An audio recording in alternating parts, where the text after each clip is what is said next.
G'day, Josh from Inyard Homestead. Well, today's Bible reading is Mark chapter 8.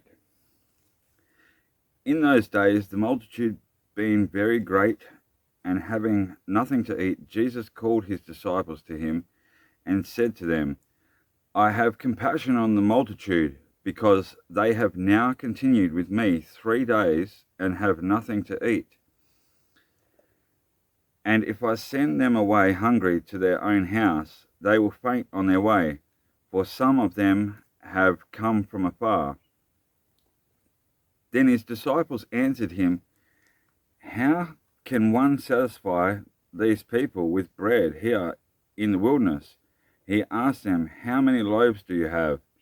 And they said, 7. So he commanded the multitude to sit down on the ground.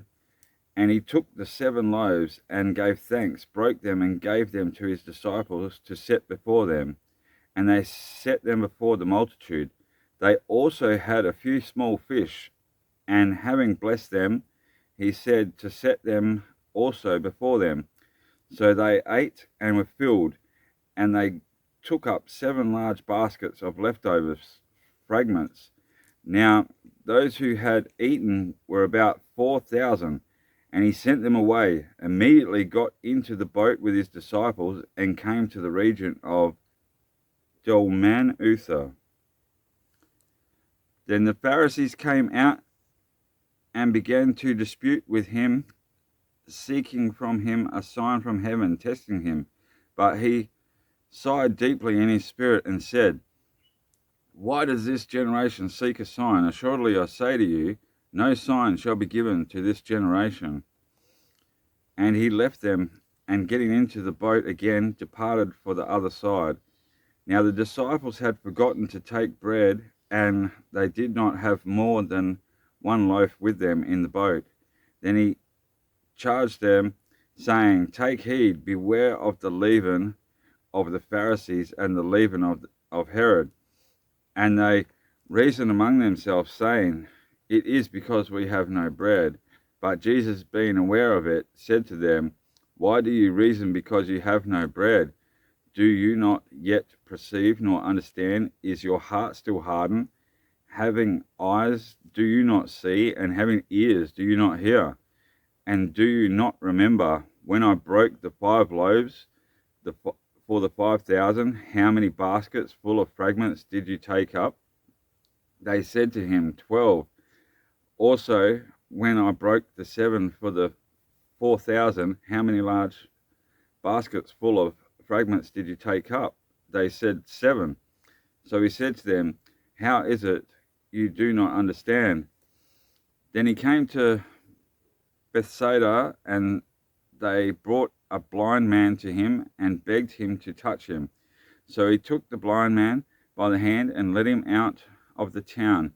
And when he had spit on his eyes and put his hands on him, he asked him if he saw anything. And he looked up and said, I see men like trees walking. Then he put his hands on his eyes again and made him look up, and he was restored and saw everyone clearly. Then he sent him away to his house, saying, Neither go into the town nor tell anyone in the town.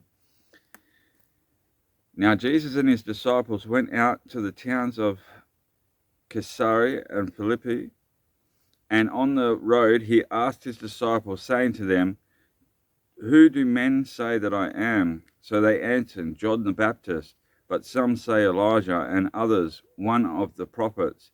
He said to them, But who do you say that I am? Peter answered and said to him, You are the Christ.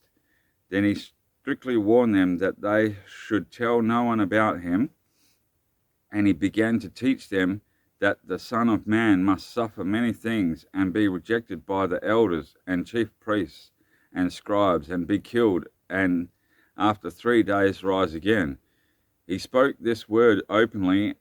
Then Peter took him aside and began to rebuke him. But when he had turned around and looked at his disciples, he rebuked Peter, saying, Get behind me, Satan, for you are not mindful of the things of God, but the things of men. When he had called the people to himself with his disciples also, he said to them, "Whoever desires to come after me, let him deny himself and take up his cross and follow me. For whoever desires to save his life will lose it, but whoever loses his life for my sake and the gospel's will save it. For what will it profit a man if he gains the whole world and loses his own soul? Or what will a man give in exchange for his soul?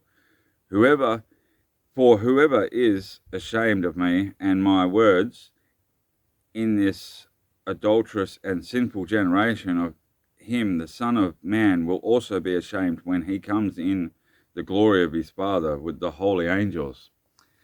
Well, thanks guys for listening. That concludes this week's Bible reading. Until next time, God bless you guys.